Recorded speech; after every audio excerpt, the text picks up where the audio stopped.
Gujarat's #1 engineering university, Sankal Chand Patel University, 9642706257. Aluminium ఇలాంటివి వచ్చినప్పటికి కూడా 25% వాళ్ళ మీద సుంకాలు విధిస్తాము అనేటువంటి ఒక ప్రకటనతో పాటుగా ప్రతి చోట కూడా ట్రంప్ తన మార్కును చూపిస్తున్నాడు అనే మాట వినిపిస్తోంది. అదే సమయంలో పొద్దున ఒక మాట చెప్తున్నాడు, మధ్యాహ్నం ఇంకో మాట చెప్తున్నాడు, సాయంత్రం ఇంకో మాట చెప్తున్నాడు. మామూలుగా ఏంటంటే పరిపాలనలో ఎప్పుడు కూడా విధానం ఏం కావాలని మల్లగొల్లాలు పడుతూ ఉంటారు. కొందరు ఇలా చేస్తే బాగుంటుంది అంటారు, మరికొందరు అలాగా దానిలో ఇబ్బందులు ఉన్నాయి, ఇలా చేస్తే బాగుంటుంది అంటారు, మరికొందరు ఇంకో రకంగా అంటారు. ఇవన్నీ చర్చించుకుని నిగ్గు తేల్చి చివరికి ఏది మంచి విధానం ఆలోచించి అప్పుడు పై స్థాయికి పంపిస్తారు. ఓ ప్రధానమంత్రి స్థాయిలో, దేశ రాష్ట్రపతి స్థాయిలో, ప్రభుత్వం స్థాయిలో ఇవన్నీ ఈ ఆలోచనలు ఈ లాభ నష్టాలని బేరీ చేసుకుని పంపిస్తారు. ట్రంప్ ఏమవుతుంది, పురిలో ఏదో ఆలోచన పుడుతుంది, వెంటనే ఆయన దేశాధినేతగా ప్రకటించేస్తున్నాడు. మధ్యాహ్నానికి అది కష్టం అనిపిస్తుంది, వెంటనే మార్చుకుంటున్నాడు. పొద్దున్న ప్రకటించినప్పుడు ఆయన బృందం అంతా వైట్ హౌస్లో ఆయన కేబినెట్ మంత్రులు కానీ లేకపోతే ఆయన ఉన్నతాధికారులు కానీ మా నేచురల్గా నాయకుడు దేశాధినేత ఆదేశం ఇచ్చాడు కదా ఆయన సమర్థించాలా. మధ్యాహ్నం మాట మారుస్తున్నాడు, మళ్ళీ దీన్ని సమర్థించాలా. సాయంత్రం ఇంకో మాట చెప్తున్నాడు, మళ్ళీ దాన్ని సమర్థించాలా. అంటే ఒక తొగ్గలకి వ్యవహారంలాగా తయారవుతుంది. ట్రంప్ కూడా నిలకడగా, ఎందుకంటే నిలకడగా కొన్ని విషయాల్లో నిలకడగా నడిచవచ్చు. ఇమిగ్రెంట్స్ ఉండటానికి వెళ్ళలేదు, అక్రమంగా వచ్చినటువంటి ఇమిగ్రెంట్స్ ఉండటానికి వెళ్ళలేదు, అక్కడ కన్సిస్టెంట్గా ఉన్నాడు. మంచి వచ్చేటో పక్కన పెట్టండి. అలాగే మరికొన్ని విషయాలు, కానీ కొన్ని విషయాల్లో పొద్దున మధ్యాహ్నం సాయంత్రం ఒక్కసారి ప్రభుత్వం మాట 2-3 సార్లు మారిపోతుంది. అది ఏ దేశానికి మంచిది కాదు. విధానాలు లోతుగా ఆలోచించాలి, తొందరపడి నిర్ణయాలు చేయకూడదు, అన్ని రకాలుగా పూర్వాపురాలు పరిశీలించాలి. వినదగిన ఎవరు చెప్పినా అని చెప్పని మీరు ఏదనుకుంటున్నా దానికి వ్యతిరేకంగా చెప్పేవాళ్ళ మాట కూడా ఆలోచించి నిర్ణయం తీసుకోవాలి. తీసుకున్నాక నిలకడగా ఉండాలి.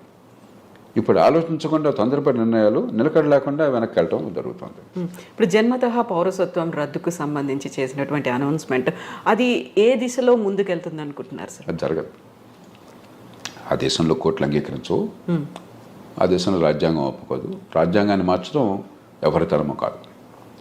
అయితే ఒక్కటే అవకాశం ఉన్నది, ఇది సుప్రీంకోర్టు దాకా వెళుతుంది. బహుశా వెళితే సుప్రీంకోర్టు తీసుకోవాలనేది. మన దేశంలాగా ప్రతి కేసు సుప్రీంకోర్టు తీసుకోవద్దు. అక్కడ కింద కోర్టులో దీన్ని ఆపేశారనుకోండి, సుప్రీంకోర్టు తీసుకోకపోవచ్చు అసలు. మన దేశంలో ప్రతి చెత్త చెదారం ప్రతి కేసు వెళ్ళిపోతుంది సుప్రీంకోర్టుకి. అక్కడ అట్లా ఉండదు. ఏడాదికి 100 కేసులు చూస్తారంతే. వాళ్ళు ముఖ్యం అనుకున్నాయి, మిగతావన్నీ అప్లికేషన్ పెట్టి మాత్రం కోర్టుకు తీసుకురావాలి. ఊరికే డాకెట్ షీట్ నిండిపోతుంది, కోర్టుకు వేరే పని ఉండదు. ఒకవేళ తీసుకుంటే సుప్రీంకోర్టు తిరస్కరిస్తుంది. కానీ బహుశా ఏది ఆమోదించే అవకాశం ఉంది అంటే గట్టిగా ప్రభుత్వానికి వాదించే అవకాశం ఒకటి ఉన్నది. అక్రమంగా తల్లిదండ్రులు కనుక దేశానికి చొరబడ్డట్టయితే, ఏ రకమైన డాక్యుమెంట్ వేసా లేకుండా అలా చొరబడ్డాక ఈ దేశంలో బిడ్డలను కన్నట్టయితే వాళ్ళకి పౌరసత్వం రాజ్యాంగంలో పదజాలం ప్రకారం వాళ్ళకు కూడా అవుతుంది, ఆ దేశంలో పుట్టారు కాబట్టి. కానీ రెండో పార్ట్ పదజాలం మళ్ళీ కొంచెం సందిగ్ధంగా ఉంది. కాబట్టి దేశంలోకి రావడమే అక్రమంగా ఉన్నారు కాబట్టి అక్రమంగా వచ్చిన వాళ్ళకు, అక్రమంగా ఉన్న కాలంలో పుట్టితే వాళ్ళకి లేదు అని చెప్పి బహుశా కోర్టు ఒప్పుకోవచ్చు, మనకు తెలియదు. కాబట్టి భారతీయులకి ఇప్పుడు ఈ రకంగా అక్రమంగా వెళ్ళిన వాళ్ళకి ఇబ్బంది అవుతుంది. కానీ 195 మంది భారతీయులు ఈ దేశం నుంచి అమెరికా పోయేది చదువుకున్న వాళ్ళు, నైపుణ్యం ఉన్నవాళ్ళు, ఆ దేశంలోనే ఉన్నత విద్యను పొందిన వాళ్ళు చాలామంది, నైపుణ్యం వల్ల చాలా పూర్తిగా పద్ధతి ప్రకారం వీసా పొందిన వాళ్ళు. వాళ్ళకి ఎలాంటి ఇబ్బంది ఉండదు. మన ఊరికి అనవసరంగా కంగారు పడిపోయేది కంపెనీపోతే అనుకోవడం తప్ప నాకు 100కి వాళ్ళు ఏమాత్రం అనుమానం లేదు. కానీ అక్రమంగా చొరబడిన తల్లిదండ్రులకు పుట్టిన సంతానమైనట్లయితే సుప్రీంకోర్టు బహుశా వేరే స్టాండ్ తీసుకోవచ్చు. సార్ మీరు ఇప్పుడు 95% ప్రాపర్ మెథడ్లో వెళుతున్నారు అనుకున్నప్పుడు మిగతా 5%ని విమానాల్లో ఆ దేశాలకు పంపిస్తుంది. మన భారతదేశం వాళ్ళని ఎలా ట్రీట్ చేయాలి, ఏం చేయాలంటారు?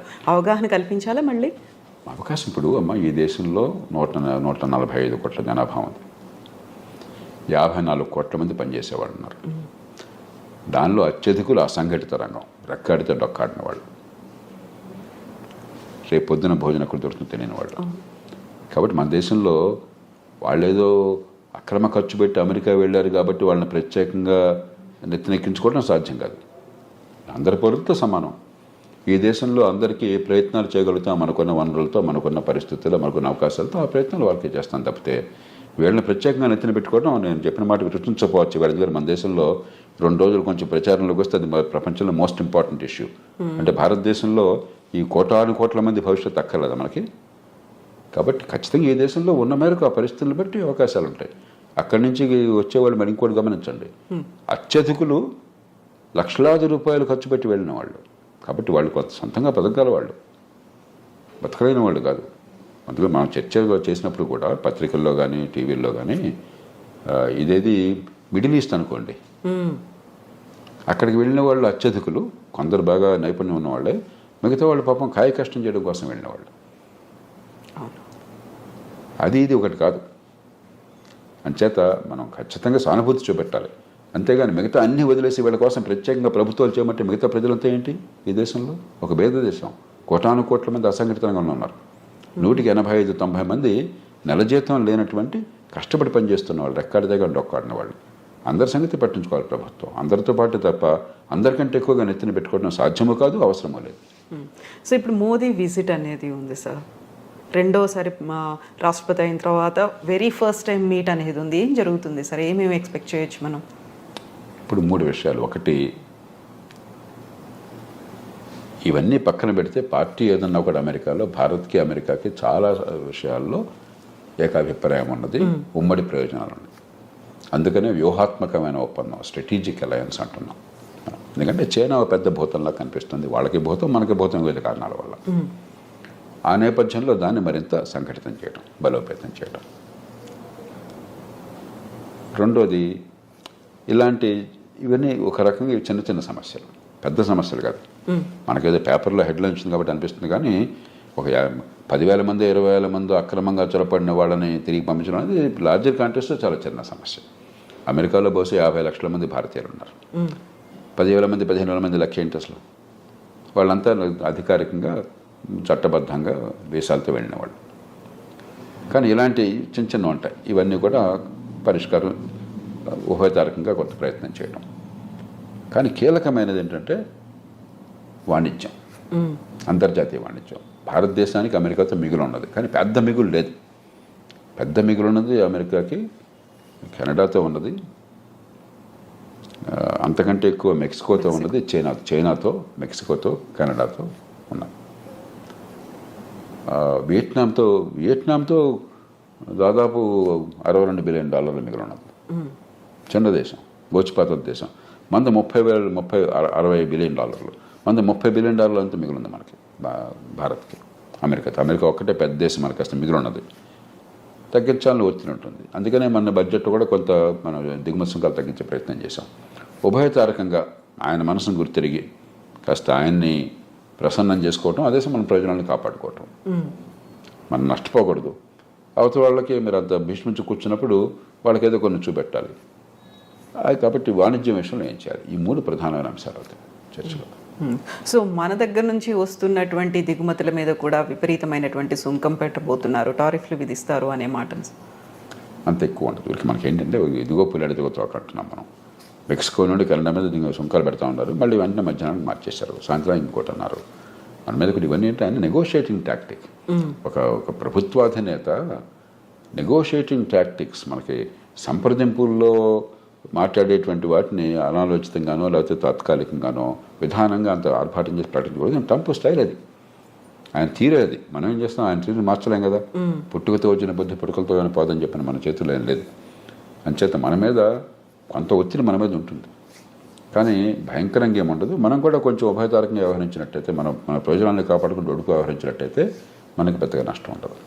సో ఫస్ట్ 100 డేసే కీలకమైనప్పుడు, మీరు చెప్పినట్టుగా ఇన్ని కన్ఫ్యూజింగ్ నిర్ణయాలు పూటకొకటి మారుతూ ఉన్నప్పుడు, వాట్ అబౌట్ మిగతా టెన్యూర్ అనేది ఎలా ఉంటుంది అనుకోవచ్చు సార్? ఇప్పుడు అమెరికాకి ఏమవుతుందో అమెరికా వాళ్ళు చూస్తుంటారు, మీకు నాకు బాధపడాల్సిన అవసరం లేదు. ప్రపంచానికి ఏమవుతుందని ఆలోచించాలి. ఏమవుతుందంటే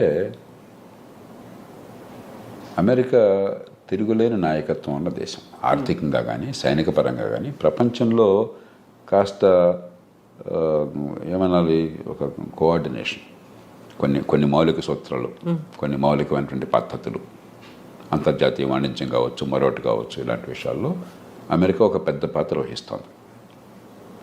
అమెరికా ఆదర్శంగా ఉంటుంది. అది క్రమేణా పలచబడుతుంది ఇది కొనసాగితే. రెండోది, నిలకడలేని విధానాలు, పురుల్లో బుద్ధి పుట్టినట్టు ఏది పడితే అది తుక్కలకు విధానాలు కనిపిస్తుంటే మళ్ళీ అంతర్జాతీయ సమాజంలో అమెరికా నాయకత్వం తగ్గి చైనా గొప్ప దేశంగా అనిపిస్తుంది. వాళ్ళతో పోలిస్తే వీడమా ఉన్నారు, కాస్త పద్ధతి ఉంది, నిలకడ ఉందని చెప్పని. కాబట్టి ట్రంప్ కానీ ఆయన బృందం కానీ కొద్దిగా ఉభయతారకంగా వ్యవహరించకపోయినట్టయితే అమెరికా నాయకత్వం బలహీనపడి చైనా నాయకత్వం పెరిగే అవకాశం ఉంది. భారతదేశానికి ఏనాడైనా సరే ఈ రెంటి మధ్య అమెరికా మేలు మనం ఉన్న పరిస్థితుల్లో. కాబట్టి అది కొంచెం దీర్ఘకాలికంగా మనకు కొంత ఇబ్బంది ఉన్నది. కానీ ఇక అమెరికా అది కోరుకుంటే మనం ఏం చేయగలం, చూద్దాం ఏమవుతుంది.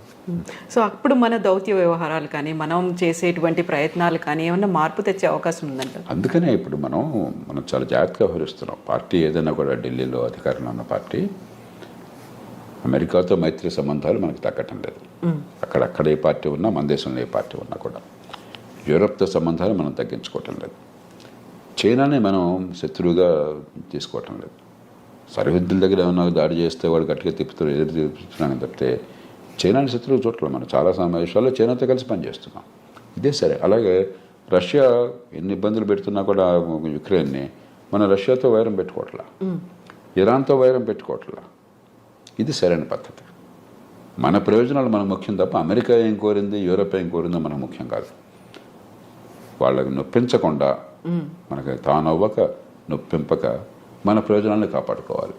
నా దృష్టిలో మన ప్రభుత్వాలు చిత్తశుద్ధితో ఆ ప్రయత్నాలను చేస్తున్నాయి. అవి కొనసాగించాలి.